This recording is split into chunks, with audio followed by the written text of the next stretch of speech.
चलिए boys and girls, देखिए अभी हम लोग पेपर सॉल्व करने आ रहे हैं। जो पेपर हम लोग टेस्ट लिए थे उसका हम लोग सॉल्यूशन अब करेंगे। आपने टेस्ट दिया, आपका मार्क्स भी आपको मिल गया। अब हम लोग देखते हैं कि आपका कौन सा सही है कौन सा गलत है। पेपर चेकिंग एक स्टेप होता है और उसके बाद में पेपर सॉल्व करते हैं, मीनिंग जानते हैं कि क्या आंसर है क्या आंसर नहीं है। मार्क्स कम आया बेसी आया कोई दिक्कत नहीं। अब हम लोग पेपर को सॉल्व करने के लिए जा रहे हैं। देखिए जो लोग यूट्यूब से क्लास देख रहे हो, टेलीग्राम में लिंक है, वहाँ पे PDF मिल जाएगा, उसमें ऐड हो जाइए। देखिए रेडी गाइस, बात नहीं बाबू। सबसे पहले देखिए पहला क्वेश्चन है विच, एक इन क्वेश्चन को समझना बहुत बड़ा चैलेंज होता है, जो कि आप लोग गलती कर देते हो। देखो आप लोग में हर साल हर बार जब टेस्ट देते हो ना, तो आप लोग में 5-7 बच्चा को ही पेपर देख के लगता है कि हाँ ये लोग पढ़ लिख के टेस्ट देने आए। बाकी बच्चे इत्तेफाक से आते हो जो तो मार के चले जाते हो। ऐसे टेस्ट होता ही नहीं है, बात समझ रहे। और फिर आपको कोई बेनिफिट नहीं होगा। प्लीज़ देखिए, तो थोड़ा घर में पढ़िए, मैच करिए कौन सा सही कौन सा गलत। चलो इसमें से कौन सा सोशल ऑब्जेक्टिव नहीं है। सबसे बड़ा प्रॉब्लम क्या पता है, क्वेश्चन आप लोग में बहुत बच्चे समझ नहीं पाते हो। ये एक बहुत बड़ा प्रॉब्लम है, इस कारण से भी गलती हो जाता है, बात समझे ना। तो वो धीरे धीरे ठीक हो जाएगा। Which of the following is not a social objective of business, इसमें से कौन सा सोशल ऑब्जेक्टिव नहीं है, मतलब समाज के लिए नहीं करते। तो प्रोडक्टिविटी, रीजनेबल प्रोसेस, पॉल्यूशन या फिर पॉल्यूशन कंट्रोल या फिर नन ऑफ दिस। मतलब कौन सा क्वेश्चन में पूछा है कि सोशल ऑब्जेक्टिव नहीं है, तो आंसर होगा प्रोडक्टिव। सही है तो हाईलाइट कर लीजिए, गलत है तो सही कर लीजिए, बस खत्म। टेस्ट नहीं दिए तो घर चले जाइए। इधर देखिए, तो आपको तो टाइम वेस्ट होगा, आप समझिए ना। बैठ के चुपचाप देखोगे ऐसे, फिर बोलोगे मैं कहाँ हूँ माँ। इधर आओ, इसमें से कौन सा इकोनॉमिक एक्टिविटी है, सुनिएगा सिर्फ क्वेश्चन को समझना इज बिग चैलेंज। इसमें से कौन सा इकोनॉमिक एक्टिविटी है, इकोनॉमिक एक्टिविटी है। तो इसमें से economic activity trading selling is goods, मतलब जिसमें पैसा का लेन देन हो रहा है। Teacher teaching his daughter, no, ये नॉन इकोनॉमिक है, पढ़ाई था आपको। Wife nursing her sick husband, एक वाइफ अपने पति को जो कि बीमार हो चुका है उसको ट्रीटमेंट कर रही है। ऑल ऑफ दिस क्या होगा आंसर बताइए। ये trader trading selling is goods, ये इकोनॉमिक एक्टिविटी क्योंकि इसमें पैसा का लेन देन होता है। गलत था कि सही? सब सही था, तो फिर 40 में 40 क्यों नहीं है। देखो इसके बाद आ जाओ, match of the following cause of risk, कौन सा रिस्क किससे रिलेटेड है। देखो पहला टेस्ट जो आप अकाउंट्स वाला दिए उसमें आप लोगों को बहुत सारा मार्क्स फ्री में भी मिल गया, प्लस आपके लिए भी पहला एक्सपीरियंस था, तो इसलिए हम लोग बहुत नॉर्मली चलो उसको माइंड नहीं किया। बट ये पेपर हार्ड नहीं है, ऐसे ही पेपर रहेगा। अब इससे इजी पेपर एग्जाम में क्या आएगा। ये पेपर बहुत एवरेज पेपर है, बहुत हार्ड भी नहीं है बहुत इजी भी नहीं है। मतलब अगर आप पढ़ के आते तो आप ठीक से कर पाते क्वेश्चन। कम से कम 20-25 तो सही होना ही चाहिए था, बस कम से कम। अच्छा अब देखो मैचिंग हर टाइप का क्वेश्चन है, पैटर्न है इसमें, ध्यान दीजिएगा। बंगाल बोर्ड का पैटर्न को फॉलो किया हुआ है। स्ट्राइक बाय वर्कर्स कौन सा कॉज है, ह्यूमन कॉज। रुको, स्ट्राइक बाय वर्कर कौन सा कॉज है, बोलो ह्यूमन कॉज। अर्थक्वेक कौन सा कॉज है, natural cause. Fall in demand economic cause. सही है कि गलत? बहुत बढ़िया, सही है तो ठीक कर लीजिए, गलत है तो भाई रेक्टिफाई कर लीजिए। हो गया। Next, x limited is such a company, x limited is such a company. अब क्वेश्चन में देखिए क्या बोला है, x limited is such a company which is concern with using material. बोला एक्स लिमिटेड एक ऐसा कंपनी है जो एक मटेरियल यूज करता है। कैसा मटेरियल यूज करता है भाई, which have already been extracted in a primary industry. मतलब एक्स लिमिटेड एक ऐसा इंडस्ट्री है जो वो मटेरियल यूज करता है जो ऑलरेडी प्राइमरी इंडस्ट्री में यूज हो गया है। This company process such material to produce goods for final consumption by further processing by other industrial material. बात समझे। और बोला ये कौन सा इंडस्ट्री है, क्या होगा आंसर बोलो, सेकेंडरी। आप लोग में ना बहुत बच्चे क्वेश्चन समझे ही नहीं होंगे, इसलिए आपको आंसर गलत हो गया होगा। क्वेश्चन में कुछ नहीं था, लंबा चौड़ा स्टोरी दिया था। बोला एक तो इंडस्ट्री है जो रॉ मटेरियल बनाता है, दूसरा इंडस्ट्री उस रॉ मटेरियल को यूज करके फाइनल गुड्स बनाता है। तो आपको हम क्या पढ़ाए थे, अगर कोई भी इंडस्ट्री रॉ मटेरियल को यूज करके फाइनल गुड्स बनाता है तो वो कौन सा इंडस्ट्री रहता है, सेकेंडरी। आज जहां पर रॉ मटेरियल प्रोड्यूस होता है वो कौन सा इंडस्ट्री है, प्राइमरी। ठीक है बाबू, चलो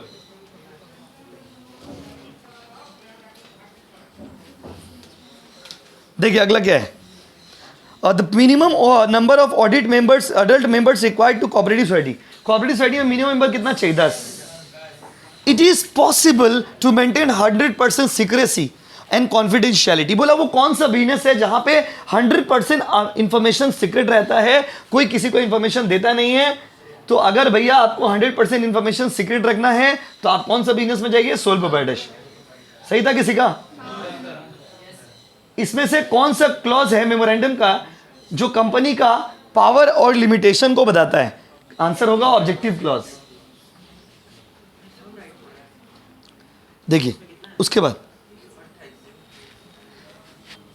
वही अगला देखिए, active partner pledge active part in management. Active partner actively काम करता है, सही बात है। He does not contribute capital, गलत बात है। एक्टिव पार्टनर एक्टिव होता है, ये सही है, इसका मतलब ये नहीं कि वो कैपिटल नहीं देता है। तो अभी अब आप समझ गए होंगे असर्शन रीजन को कैसे सॉल्व करना। हम आपको यही बात उस दिन बोल रहे थे कि क्वेश्चन जो उस दिन बनाया था ना अकाउंट्स वाला पेपर में, तो ये वाला पॉइंट्स ऐसे नीचे दिया और नीचे देना चाहिए था, वो नहीं दिए थे, तो इस कारण से आप लोग को उस दिन फ्री में मार्क्स मिल गया था। देखिए इधर, ही डज नॉट कंट्रीब्यूट कैपिटल, पहला बात तो सही है लेकिन दूसरा बात सही नहीं। अब देखते हैं ऑप्शन में, A and R are true, no. A and R are true, no. A is true but R is false, third वाला होगा। किए हो, किए थे?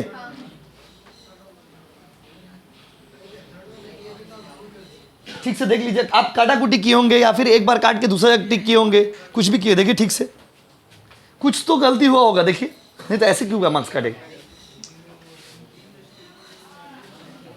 ये ना A is true but R is false, ये था ना। चलिए नेक्स्ट में आओ, बात नहीं।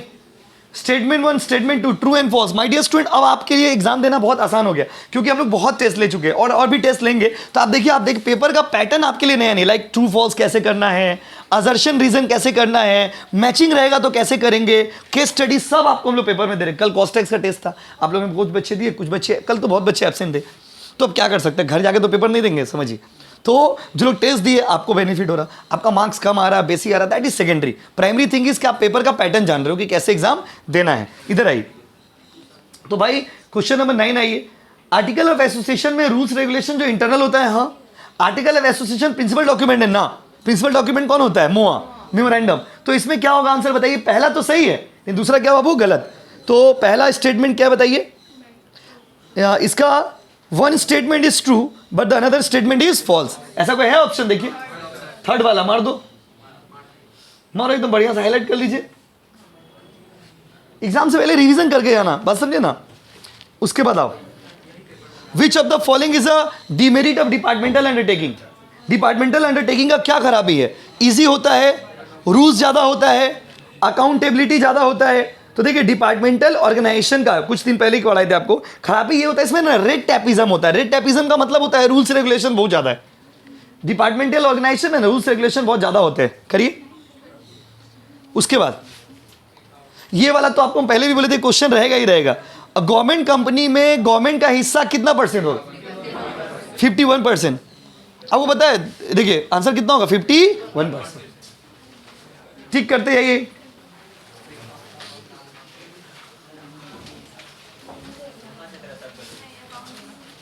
देखिए अकाउंट्स में चेकिंग में भी बहुत एरर हो गया था बट वो ऐसा बीएसटीडी में नहीं है। अब देखो इधर देखो, आपको हम पढ़ाए थे सब example. Bharat heavy electric limited किसका एग्जांपल होगा? सेल गेल भेल पढ़ाए थे, याद है ना? किसका एग्जांपल होगा बताइए? Government company. अच्छा और क्या है भाई? ये भारत हेवी इलेक्ट्रिक लिमिटेड हो गया और है आपका टोयोटा मोटर्स। टोयोटा क्या बाबू? मोटर्स।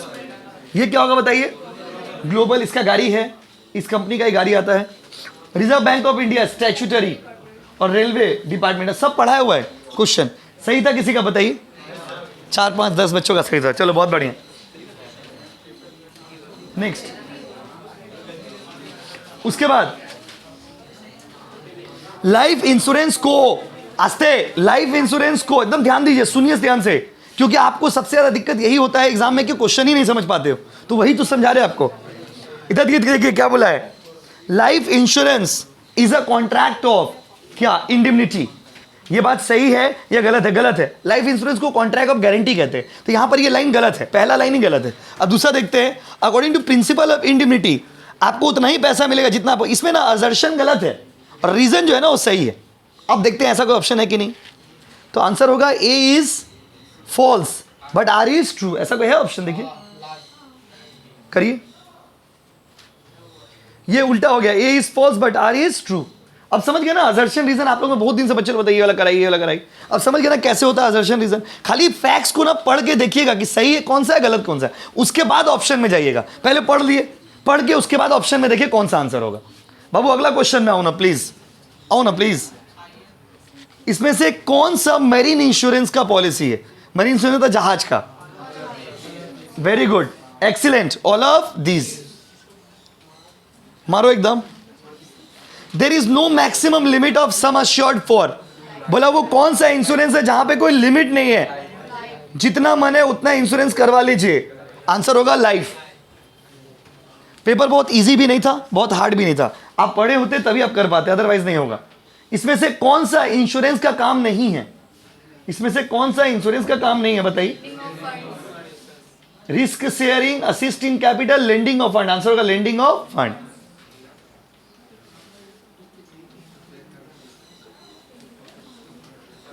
उसके बाद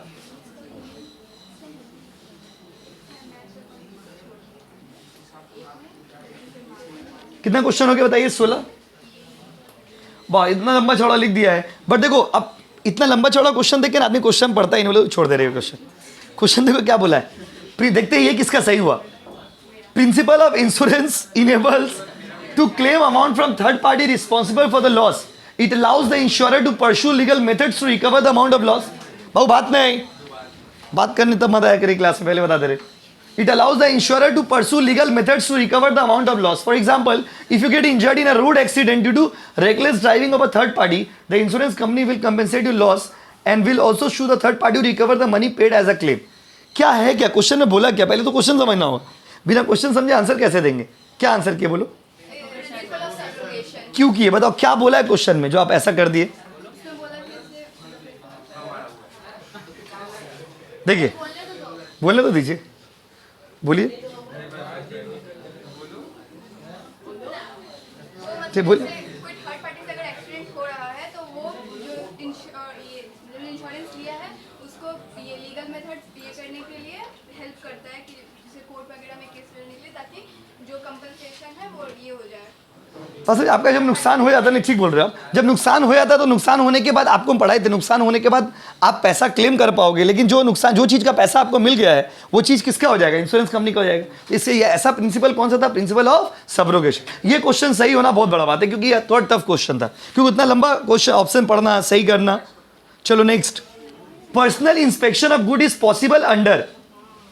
वो कौन सा चीज है जहां पे लोग गुड्स को छू के देख पाते हैं? कुछ दिन पहले ही पढ़ाए थे भाई, ये सब गलत करोगे बोलो। Traditional business. इसमें से कौन सा ई बिजनेस का खूबी नहीं है? Yes, very good. ये सब तो रिसेंट टॉपिक था। ई बिजनेस में हम लोग अच्छा रिलेशन नहीं होता है। स्टेटमेंट देखो, अब स्टेटमेंट 1 2 है ना, ट्रू फॉल्स बाद में देखिएगा, पहले ऑप्शन पढ़ते हैं। ई बिजनेस नैरो है and e commerce and a part of e commerce. E business जो है वो बोला है नैरो पार्ट है and part of e commerce. Part of क्या बाबू? E commerce. ई कॉमर्स जो है ना वो ई बिजनेस का पार्ट है, ई बिजनेस ई कॉमर्स का पार्ट नहीं। और E business mean buying selling over internet. Internet का मतलब इंटरनेट पे ही खाली नहीं खरीदते, कोई भी जगह से आप खरीद सकते हो, खाली इंटरनेट पे ही नहीं खरीदते हैं, इंटरनेट से थोड़ी खरीदते हैं, किसी भी जगह पे आप खरीद सकते हो ऑनलाइन। तो ये थोड़ा ना डेफिनेशन दिया है, बट दोनों का डेफिनेशन में थोड़ा थोड़ा गलती है। इसका राइट आंसर क्या होगा देखते हैं, ऑप्शन में कुछ ऐसा है कि नहीं। कितना नंबर क्वेश्चन था ये बड़ी? बोथ, हमको तो दोनों स्टेटमेंट ही गलत है इसमें, both the statement of false है ऑप्शन। देखिए सेकंड वाला, किसी का सही था क्या? सही नहीं था, देखिए कुछ गलती की, इधर काट कूट के कुछ की। ठीक है, छोटी टाइम रुको के देख लेंगे। आगे पीछे हो गया होगा, देखो मार्क जो होगा ना आगे पीछे हो गया होगा इस कारण से। नेक्स्ट में आओ, नो कैपिटल। ये बताना होगा भाई कौन सा ऐसा चीज है जहां पे कैपिटल इन्वेस्टमेंट का दरकार नहीं है? वेरी गुड, एम्प्लॉयमेंट, बहुत बढ़िया। एम्प्लॉयमेंट में कैपिटल इन्वेस्टमेंट का दरकार नहीं है। नेक्स्ट में आओ, अगला में आओ, the risk varies with the. वो कौन सा चीज है जो बिजनेस के साइज के हिसाब से, बिजनेस के नेचर के हिसाब से चेंज होता है? डिग्री ऑफ रिस्क, रिस्क कितना होगा ये डिपेंड करता है बिजनेस का नेचर पे। अगला क्वेश्चन में आइए, आस्ते। Hindrance of person occurs due to lack of contact and communication between producer and consumer. बोला इंसान से रिलेटेड प्रॉब्लम इसलिए होता है क्योंकि लोग मिल नहीं पाते ठीक से। बात समझे? लोग मिल नहीं पाते ठीक से, आस्ते। और दूसरा है हिंड्रेंस ऑफ प्लेस, इसलिए होता है क्योंकि जगह अलग अलग है। तो यहां पर ना बाबू एकदम सही दिया हुआ है। असर्शन और रीजन क्या है? 23 स्किप हो गया, अच्छा 24 में चले गए। When doctor runs his own clinic his activity is known as business. Doctor अगर अपना क्लिनिक में जाता है, क्या ये बिजनेस है? नहीं, ये प्रोफेशन है। देखिए एमसी हमेशा याद रखिएगा, एमसीक्यू करने के लिए कॉन्सेप्चुअल क्लैरिटी बहुत ज़रूरी है। तो बोला है डॉक्टर अगर मान लीजिए अपना चेंबर में जाता है, दौरे दौरे जाता है, तो ये क्या है उसके लिए? ये क्या बिजनेस है? तो ये जो एक्टिविटी है उसका क्या ये बिजनेस है? और दूसरा है buying and selling falls under the business. अच्छा, बाइंग एंड सेलिंग, सामान को खरीदना बेचना जो है वो क्या बिजनेस के अंदर आता है? हाँ, तो इसमें सेकंड वाला सही है, सेकंड वाला सही है। तो देखिए ऑप्शन में क्या क्या दिया हुआ है? Statement 2 is true and statement 1 is false, ऐसा कुछ है। देखिए मारिए, statement 2 is true and the 1 is false. अगला में आओ।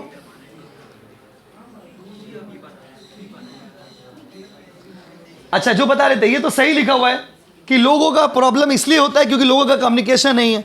दूसरा में भी सही लिखा हुआ कि ज्योग्राफिकल रीजन के कारण कस्टमर और सेलर अलग अलग है। लेकिन ए और आर दोनों ही सही है, लेकिन R is not the correct explanation of A. ऐसा कोई ऑप्शन है? देखिए, A and R both are true but R is not the correct explanation. हमको तो ये नजर आ रहा, देखिए अच्छे से हाईलाइट कर दीजिए। Both are true but not the correct explanation. अब टेस्ट नहीं दिए थे क्या वो? अच्छा, देखिए नेक्स्ट, सर्टिफिकेट ऑफ रजिस्ट्रेशन कौन देता है? कोई भी कंपनी अगर रजिस्ट्रेशन कराएगा, सर्टिफिकेट कौन देगा? State government, central government, registrar. Answer होगा रजिस्ट्रार। रजिस्ट्रार जो होता है ना वो देता है।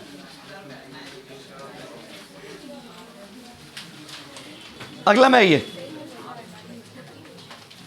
अगला क्वेश्चन है बाबू, a minor can be admitted to the benefits of already existing partner. आपको हम बताए थे कि वैसे तो माइनर पार्टनर नहीं बनता है, बट अगर बिजनेस को प्रॉफिट हो रहा है तो क्या वो पार्टनर बन सकता है? तो आंसर क्वेश्चन में पूछा है कि एक माइनर तो पार्टनर नहीं होता है, लेकिन अगर बेनिफिट हो रहा है कंपनी में तो उसको पार्टनर बना सकते हैं। लेकिन कैसे बना सकते हैं? तो आंसर होगा with the consent of all existing partner. सारा पार्टनर का इच्छा होगा तभी वो पार्टनर बन सकता है। किए हो कोई बच्चा? हाईलाइट कर लीजिए। अच्छा, ये वाला देखिए, आर एस जे तीनों पार्टनर था, उन लोग का रेशियो था 2:1। दोनों में, तीनों में डिस्प्यूट हो गया और अपना हिस्सा ट्रांसफर कर दिया आर को। लेकिन एस और जे बोला कि नहीं, ये तो पॉसिबल नहीं है, ऐसा है तो हिस्सा हम देंगे नहीं। तो ये जो पूरा सिनेरियो आपने पढ़ा, उससे कौन सा खराबी समझ आया आपको? फिर से बोल रहे, 3 पार्टनर था, उसमें से एक पार्टनर जो था ना, डिस्प्यूट होने के कारण बोला कि हम अपना हिस्सा अपना भाई को आर को दे देंगे, लेकिन बाकी पार्टनर एग्री नहीं किया। तो बोला ये पार्टनरशिप का कौन सा खराबी को हाईलाइट करता है? Very good, excellent, non transferability of interest. बाकी पार्टनर रेडी नहीं हुआ, बोला क्यों ऐसा करें, पार्टनरशिप में तो ऐसा होगा नहीं, अब अपना हिस्सा किसी को नहीं दे सकते। ये वाला तो बताओगे, सब पढ़ा हुआ। देखो अब टॉपिक, गवर्नमेंट पार्टनर कौन है जो काम नहीं करता है यार, सोते रहता है हमेशा? ऐसा कोई ऑप्शन है? देखिए, does not participate in the management. Active partner कौन है जो बहुत काम करता है? ये वाला। नॉमिनल पार्टनर कौन है जो सिर्फ अपना क्या देता है? नाम। और सीक्रेट पार्टनर को है जिसको दुनिया वालों को खबर नहीं। आप देखना बुक में चारों पढ़ाए थे, रिकॉर्डेड में भी होगा, चारों टॉपिक आपको पढ़ाए थे। Dormant, active, nominal, secret, everything. आ जाओ, मार दिए। इसका राइट ऑप्शन कौन सा होगा बताइए? 1 का डी, 2 का सी, 3 का ए और 4 का बी। ऐसा कोई है ऑप्शन? सब तो एक जैसे ही लग रहा। ये वाला ठीक तो है। इसके बाद वाला, ये वाला कौन सा बोलिए? स्लैश। रुका, मतलब मोबाइल में आस्ते देख। अच्छा, स्लैश दिया हुआ, ठीक ठीक, यहां से स्लैश, वो स्लैश तो दिख नहीं रहा था।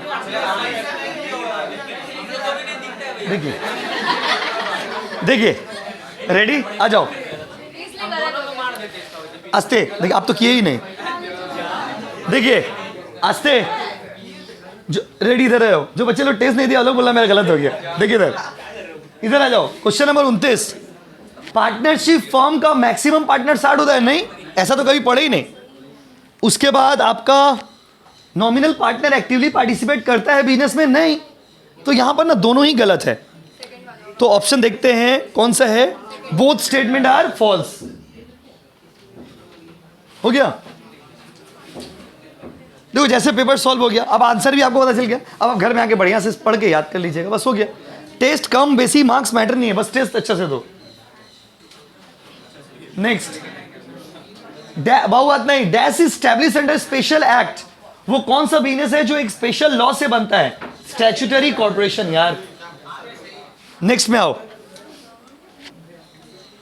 Departmental undertaking completely government control करता है, हाँ, और 51% कैपिटल डिपार्टमेंट में कंट्रीब्यूट करता है स्टेट और सेंट्रल गवर्नमेंट।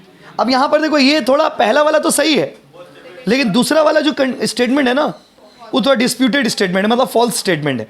तो यहां पर ऑप्शन में दिया है कि आपका पहला में बोला डिपार्टमेंटल अंडरटेकिंग पूरा गवर्नमेंट ओन करता है, सही है। First statement is true but the second statement is false, क्योंकि ये गवर्नमेंट कंपनी में ऐसा होता है जहां पे 51% गवर्नमेंट का होता है। तो statement 1 is true and statement 2 is false. हटा दे, अगला में आओ। बात नहीं, Delhi milk scheme is a subordinate office of department of animal husbandry, dairying, fisheries, ministry of agriculture, government of India. Identify the type of public sector. बोला कि government का एक स्पेसिफिक डिपार्टमेंट है, आप बिजनेस का चरित्र बताइए कि ये कौन सा बिजनेस है। आप इंटरेस्टिंग चीज क्या है पता आपको, क्वेश्चन में ही आंसर है डिपार्टमेंटल अंडरटेकिंग। उसने तो लिख दिया साफ साफ, government office of department, government का स्पेसिफिक डिपार्टमेंट है, मतलब डिपार्टमेंटल अंडरटेकिंग। अगला में आइए, रिकरिंग डिपॉजिट अकाउंट एक ऐसा अकाउंट है जहां पर हम लोग अमाउंट डिपॉजिट करते हैं फिक्स टाइम के लिए, नहीं, ये फॉल्स है, लाइन फॉल्स है। दूसरा बोला रिकरिंग डिपॉजिट में deposit very from 6 to 10 years, 6 साल से 10 साल के लिए हो सकता है। तो इसमें देखो पहला जो लाइन है ना रिकरिंग डिपॉजिट वाला, वो क्या बाबू, फॉल्स। लेकिन जो दूसरा लाइन है वो ठीक है, तो आंसर है डी वाला। किए देखो, कोई statement 2 is true and statement 1 is false. देखिए आप यही जितना क्वेश्चन है सब वो पांचों चैप्टर से कवर्ड है, इसमें हर चैप्टर से क्वेश्चन। नेक्स्ट करें, इसमें से कौन सा इलेक्ट्रॉनिक सर्विस नहीं है? नहीं, अच्छा नीचे स्किप हो गया। बोला कौन सा ई बैंकिंग में नहीं आता है? ओवरड्राफ्ट, राइट, सही आंसर। ओवरड्राफ्ट ई बैंकिंग नहीं है। इसमें से कौन सा इलेक्ट्रॉनिक सर्विस नहीं है? कॉरेस्पॉन्डेंस, कॉरेस्पॉन्डेंस मतलब चिट्ठी, तो वो इलेक्ट्रॉनिक नहीं है। ये सब इजी सी क्वेश्चन है। इसमें से कौन सा काम ई बैंकिंग करता है बताइए? All of these.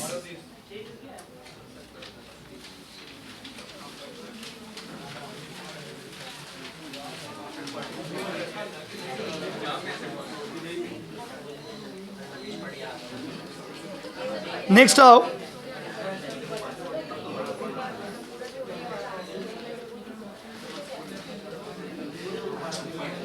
देखो बोला इंश्योरेबल इंटरेस्ट, बोला इंश्योरेबल इंटरेस्ट इंश्योरेंस करने के टाइम में रहना चाहिए, लाइफ इंश्योरेंस। अच्छा अगला देखिए, लॉस के टाइम में रहना चाहिए, मरीन इंश्योरेंस। किसी का सही था क्या?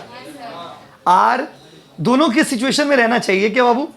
फायर इंश्योरेंस, 1 वाला आंसर होगा। किसी का सही था? बहुत बढ़िया, सही हुआ तो अच्छा बात है, गलत हो गया तो ठीक कर लीजिए, बस और कोई बात नहीं। नेक्स्ट में आओ, अगला में देखिए, देखिए इसमें से कौन सा, बात नहीं, इसमें से कौन सा इलेक्ट्रॉनिक बिजनेस नहीं है? कॉन्ट्रैक्ट रिसर्च एंड डेवलपमेंट होगा आंसर। बात नहीं, आस्ते, कॉन्ट्रैक्ट रिसर्च एंड क्या बाबू, डेवलपमेंट। अगला में आइए, ई बिजनेस बहुत ज्यादा डिपेंड है पेपर वर्क पे। ई बिजनेस से कारण हम लोग पेपर वर्क बढ़ गया, गलत। ई बिजनेस के कारण पेपरलेस हो गया सारा चीज। उसके बाद है ई बिजनेस सारा काम इलेक्ट्रॉनिकली होता है, सही है। अब इसका आंसर क्या होगा भाई?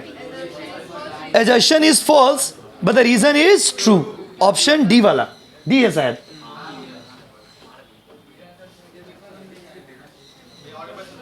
हाँ बोला है कि समझा बाबू, बोला है इलेक्ट्रॉनिक बिजनेस, सुनिएगा प्लीज, कोई बच्चा बोले हो सुन लीजिए। इलेक्ट्रॉनिक बिजनेस के कारण पेपर वर्क पे हम लोग ज़्यादा डिपेंड हो गए, गलत। आप देखो इलेक्ट्रॉनिक बिजनेस के कारण ही तो हम लोग पेपरलेस पढ़ाई करते थे कि मोबाइल में है, बोर्ड पे है, पेपर का दरकार ही नहीं तो पेपर लेके पढ़ाना पड़ता। तो पेपरलेस होते जा रहे हैं हम लोग, तो ये गलत है लाइन। बोला है इलेक्ट्रॉनिक बिजनेस पेपर वर्क का काम बढ़ा देता है, गलत। दूसरा बोला है कि ई बिजनेस में ज़्यादातर काम कंप्यूटर से होता है, सही। तो पहला वाला गलत है लेकिन दूसरा वाला सही। समझिए, क्वेश्चन को समझना जरूरी है। Last but not the least, ये तो बताना होगा भाई। बोला है बायर, बायर किस कैटेगरी में जाएगा बताओ? बायर कहाँ जाता है? B2 एम्प्लॉइज नौकर कहाँ, क्या बताइए? इंट्रा मतलब बिजनेस के अंदर है, सप्लायर B2B। किसी का सही था क्या? कितना नंबर बाबू? कौन सा ऑप्शन बोलो? ये वाला, ये वाला ना। देखिए किधर, हम तो टॉप कर गए थे, आप एग्जाम दीजिए, आपका सब नंबर है, मेरा एग्जाम तो हो गया। देखिए